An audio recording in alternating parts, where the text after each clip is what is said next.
50 police या सगळ्या Sten gun असलेल्या पोलिसांना तुम्हाला जावं लागलं आणि शेवटी तो अर्ज बाद झाला।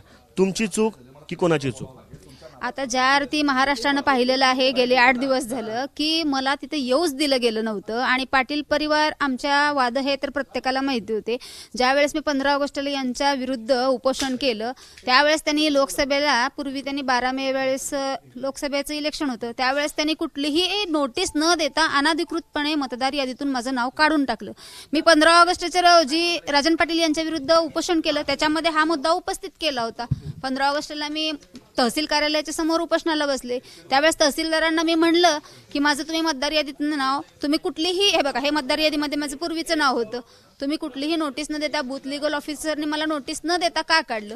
मग हे प्रश्न उपस्थित झाल्यानंतर मग परत मी 15 सप्टेंबरला आणखी एक उपोषण केलं त्यावेळेस तहसीलदार साहेबांनी तिथं उपोषणस्थळी मला भेट देऊन हे माझं मतदार यादीत परत नाव नोंदणी केली।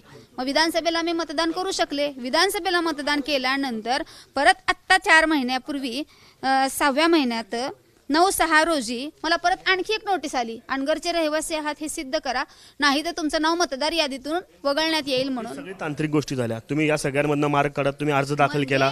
राजन पाटील यांचे कट पहा ना त्यांना पूर्वीपासूनच कल्पना होती की यांच्या विरोधात एखादा व्यक्ती जर गेला तर तो व्यक्ती पुन्हा भविष्यात तो उभा राहू नये हे त्यांचे प्रयत्न चालू असतात। त्याचं मतदार यादीतून नाव काढणे घरदार जाळणे हे तर सगळं आता सत्य परिस्थिती सर्वांना माहिती आहे। म्हणजे मी भविष्यात यांच्या विरुद्ध लढणार म्हणून ह्यांनी मतदार यादीतून पुन्हा नाव काढण्याचा पहिलाच प्रयत्न चालू केला आणि आता स्वतः ते म्हणतात की 302 ची कलम आम्ही भोगणार आहे आणि माझ्या मुलाला मी 302 च्या कलमातून बाहेर काढले। मी ज्यावेळेस ह्या मुलाला घेऊन माफी मागायला गेले त्यावेळेस त्यांनी मला सांगितलं खूप जर गोंधळ केला तर मी 302 च्या कलमातून मुलांना सोडवलंय माझ्या समोर असला हट्टीपणा आहे ते चालणार नाही।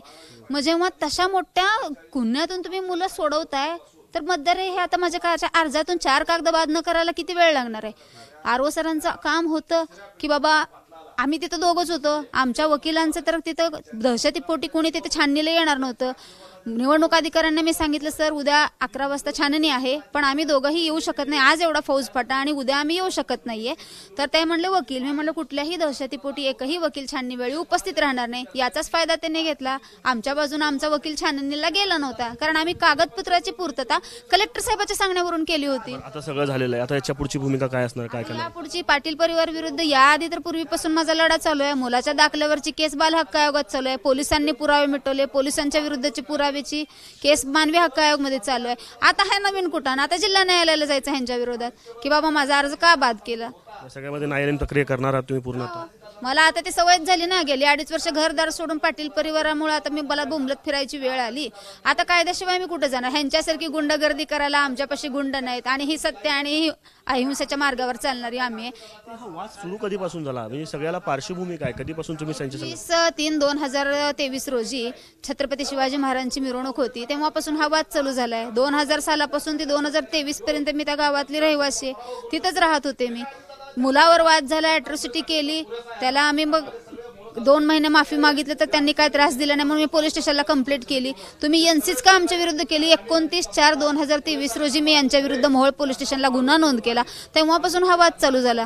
माझं घरदार लुटलं त्यांनी सगळं माझ्या मुलावर अॅट्रॉसिटीचा ऍक्ट टाकला परत त्यांनी माझं ऊसाचं बिल 6 लाख कपात केलं त्यासाठी मी साखर संकुलकडे गेले प्रशासकांकडे गेले पुन्हा कमिशनरकडे गेले आयुक्तांकडे आणि पुन्हा शिक्षणाधिकाऱ्याकडे गेले दाखल्यासाठी पुन्हा मग प्रत्येक नेते म्हणजे सत्ताधाऱ्यांकडे पण गेले आणि विरोधकांकडे पण गेले।